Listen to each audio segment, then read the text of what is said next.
আচ্ছা, এটা হচ্ছে ডিপ ফ্রিজ থেকে বের করছি, আমরা ফ্রাইড রাইসের জন্য রেডি করছি।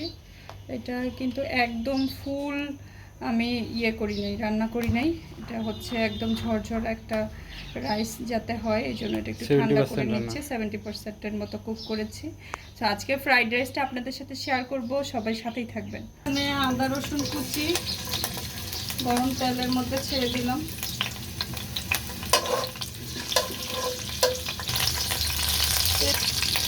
এখানে আমি ফ্রাইড রাইসের জন্য কিছু সবজি কেটে রেখেছিলাম।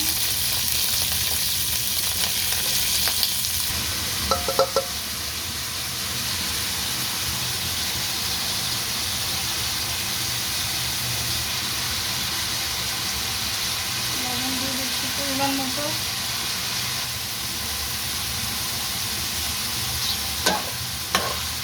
হলুদ না দিলে দেখতে সুন্দর লাগে।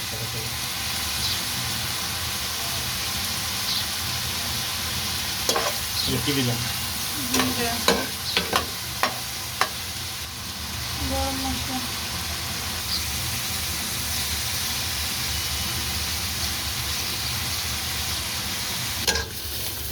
ওয়াও,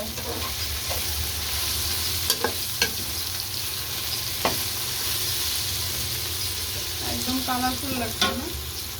তো এখানে আমাদের অনেক কাজ আছে আরও। দিয়ে দিলাম ভাত। ডিমটা আমি পরে ইউজ করব, পরে দিব, ডিমটা এখনই দিব না।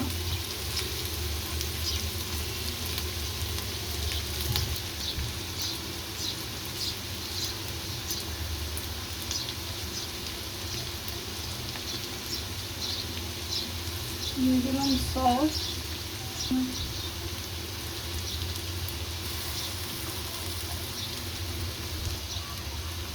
দিয়ে দিলাম সয়া সস। সবগুলো উপকরণ নেড়ে নিচ্ছি। এখানে আপনারা হলুদটা ইউজ না করলেও পারবেন। আমি রাইস আর একটু দিয়ে দিব।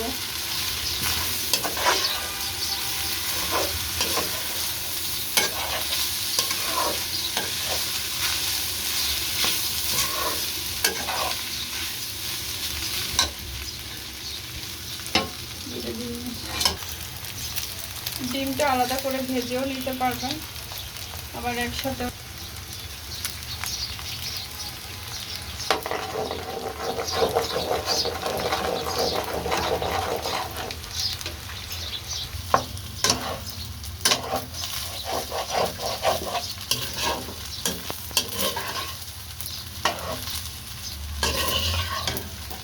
ডিমটা আলাদা ভেজে নিলে হয় কি, ডিমটা একটু সুন্দর দেখায় বেশি, বাট টেস্টটা কি, যেভাবে আপনাদের সুবিধা হয় ওভাবে করে নিতে পারবেন।